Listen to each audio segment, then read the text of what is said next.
Bonjour, je m'appelle Julien Thor, je représente l'association Corsican Blue Project en tant que secrétaire.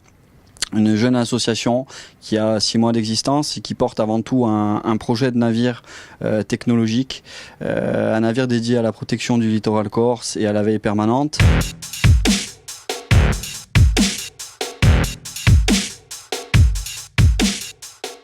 Complètement.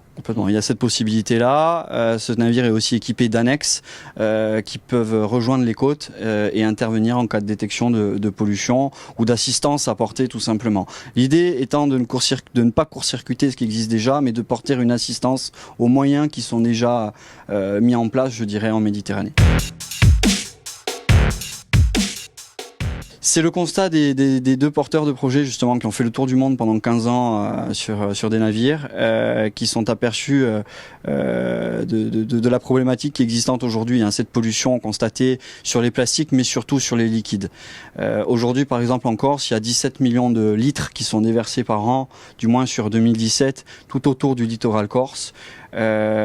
Ces liquides-là, il y a un moyen de les capter de manière à ce qu'ils ne se retrouvent pas à la mer, parce que ça a forcément un réel impact, je dirais, sur la biodiversité marine et sur, je dirais, sur la population marine.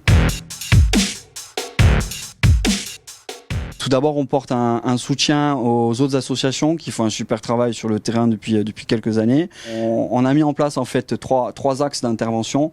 Le premier, c'est tout simplement de porter le projet de navire à partir de la rentrée. Le deuxième, c'est de mener des actions de nettoyage et de sensibilisation sur les plages et en mer. Troisième volet, nous avons créé un programme environnemental qui est dédié, en fait, c'est de l'accompagnement à la transition écologique.